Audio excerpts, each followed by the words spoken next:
the sum and difference of cubes.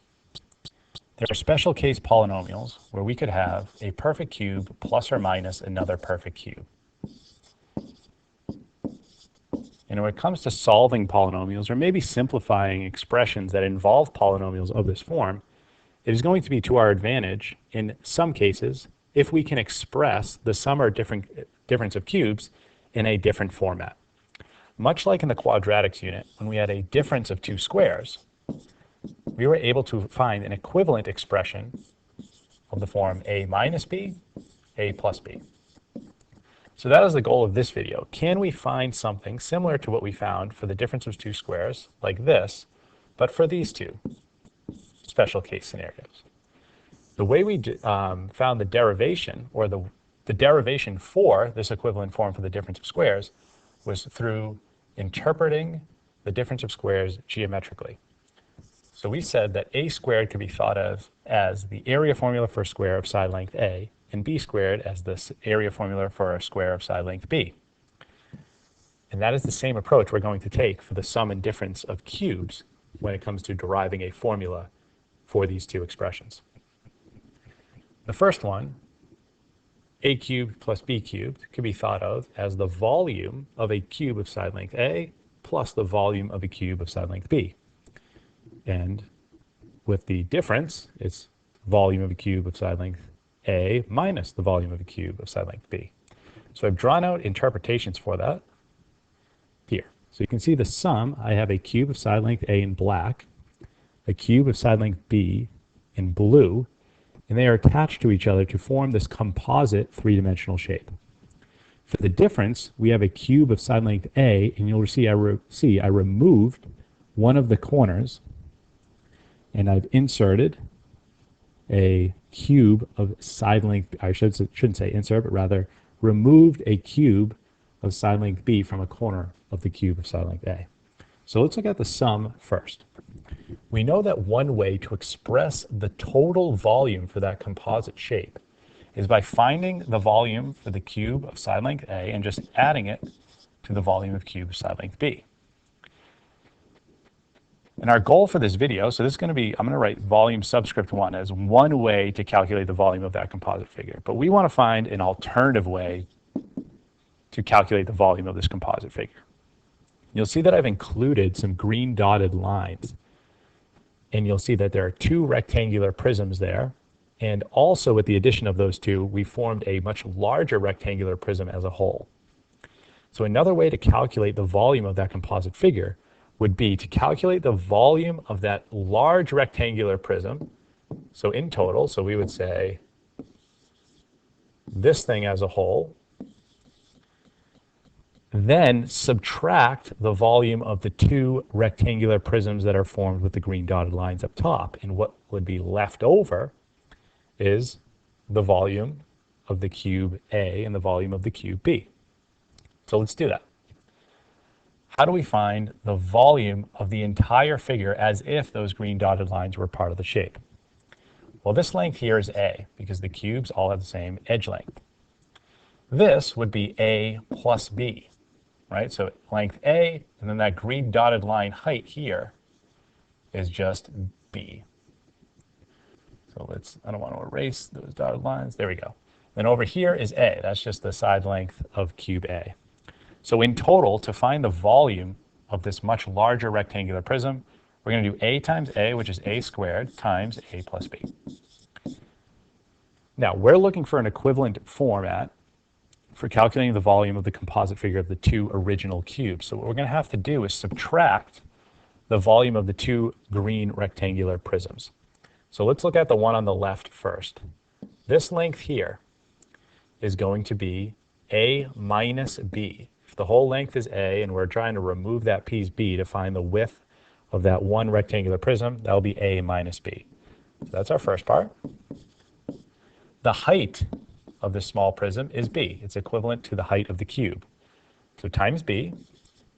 And then we'll say so we have width and height, I said. So length is of length A for that prism. So there's a representation for the volume of one of the green rectangular prisms. We also have to subtract the volume for the other one. So what is this length here? but also a minus b. So side length of the cube a minus that portion that represents the side length of cube b. The height of this is equivalent to the height of cube b. So that's b, and the width is also of b. So this representation will be a minus b times b squared. So what I have in purple is a representation for the volume of the composite figure that is equivalent to this. So it's just a different way to calculate the volume. Now, the way it's currently formatted is a little messy, so let's clean this up. We're going to have a squared, a plus b. You'll notice in the two terms to the right, they both have a minus b. So let's take out a negative a minus b, and what's left over is ba plus b squared. I have two terms here being subtracted. They don't have anything in common right now, but through some manipulation of this second group, I should say, we can take out a b from this place over here. So we have a plus b, and then a minus b, and minus, and now they both have a plus b's. So we're going to take out an a plus b. So these are all equivalent. And what's left over? Well, if I take an a plus b out of this piece, we're just left with a squared. If I take an a plus b out of this second piece, we're left with a minus b times b.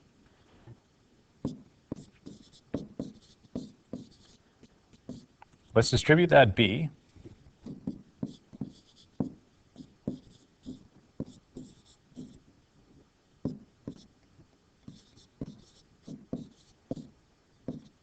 And then distribute that negative.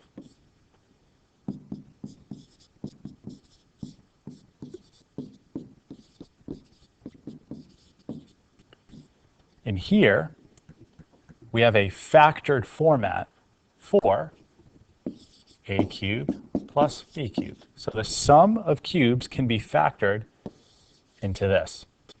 So we have a product of a linear binomial, okay, times a quadratic trinomial when we start with perfect cube plus perfect cube. So there is the formula for the factorization of a sum of cubes.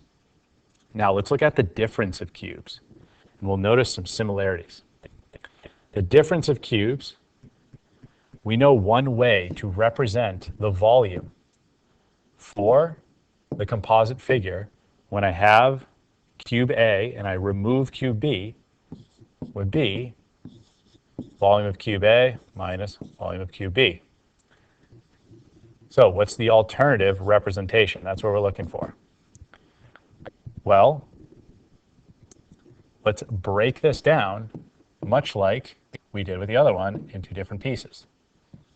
Let's draw something here, here, here. Do I need anything else? So we have three separate rectangular prisms we are going to calculate the volume for and then add them together. So what we did was we took the thing as a whole and removed that corner. Now let's imagine that we have three rectangular prisms placed together, and we're going to find each one and add them all together and see if that gives us an equivalent form, which it will. So here's prism 1, 2, and then this whole thing on the bottom is 3. So if we're looking at 1, let's look at the top left first. Volumes of rectangular prisms, length times width times height. So what's this thing? This here is A minus B. This here is B, and this here is A. So that first one can be expressed by doing A minus B times AB.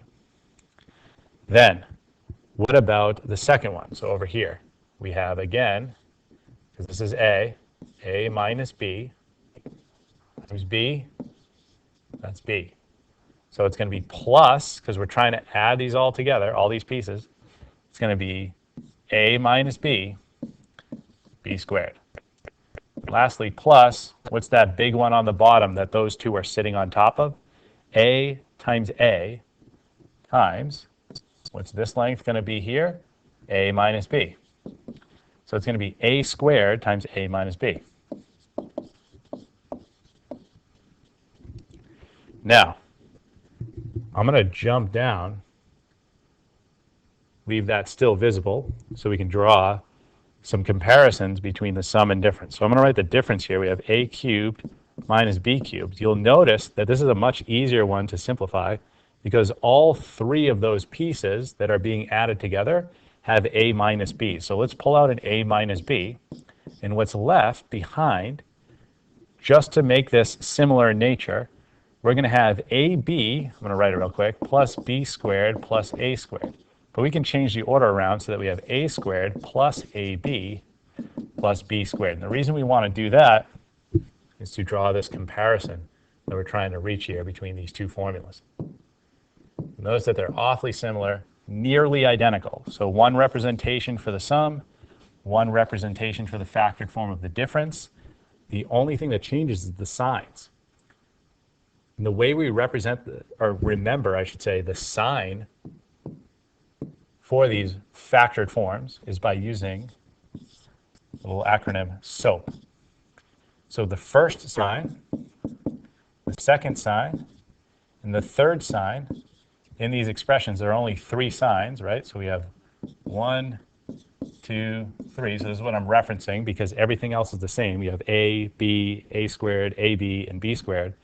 The only difference is those three signs. So to get the first one, you use S, which means the same sign. So if you have a sum of cubes, the first sign is going to be a sum for plus. Okay? O means opposite.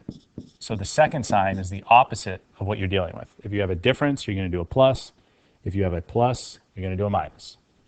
And then A and P go together, and it stands for always positive. So the last sign is always positive. Now we have the equivalent factored forms of the sum and difference of cubes. Let us look at two quick examples on how to use this.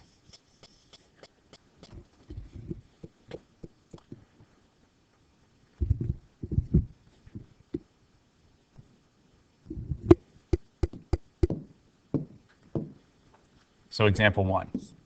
Let's say we have x cubed minus 8. We see that this is perfect cubed, we don't need these parentheses, minus perfect cubed. We know that the equivalent factored form for a difference of cubes is going to be same, opposite, always positive in this structure. So the question is, well, what is a and b? Well, if the general form is a cubed minus b cubed, then we can get a by taking the cube root of the first term. So the cube root of our first term is equal to x, which is equal to a. The cube root of the second term will give us the b value. Once we've identified a and b, it's just a matter of plugging it in to this equivalent factored format formula. So we're going to have x, which is a, minus 2, which is b, x squared, which is a squared, plus a times b, so 2 times x is 2x, plus b squared. Well, b is 2, so 2 squared is 4. So this is a factored form of this. Now, a question that often arises is why don't we interpret b as negative 2? So there's a reason why there's a sum and a difference formula. That takes away the thought process of identifying whether or not my a or b terms are positive or negative. The signs will take care of themselves within the formula. If we had to consider b as negative, we would only have a sum formula. And we can just interpret b as a negative value and work with just the sum.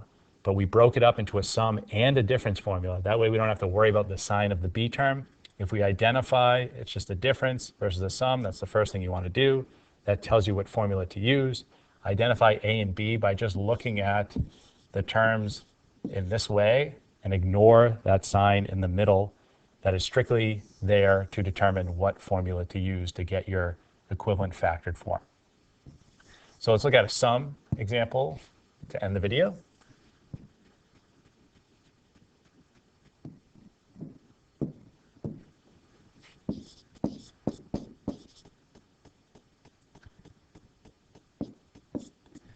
So 27x cubed, we'll do plus 1. So perfect cubed plus perfect cube.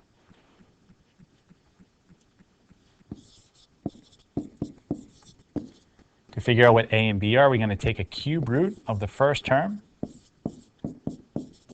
which is equal to 3x, and the cube root of the second term, which is equal to 1, to get my a and my b. Same, opposite, always positive. So 3x plus 1, I'm just plugging in a and b. A squared, so I'm going to have to square 3x, which is 9x squared, right? 3x times 3x. Minus a times b, 3x times 1 is just 3x. And then b squared, 1 squared is just 1. Here is the equivalent factored form for this sum of cubes. And there is the derivation formulas for the sum and difference of cubes using geometry, and 2 examples for a difference and a sum, and how to apply and find the a values and the b values required for each formula.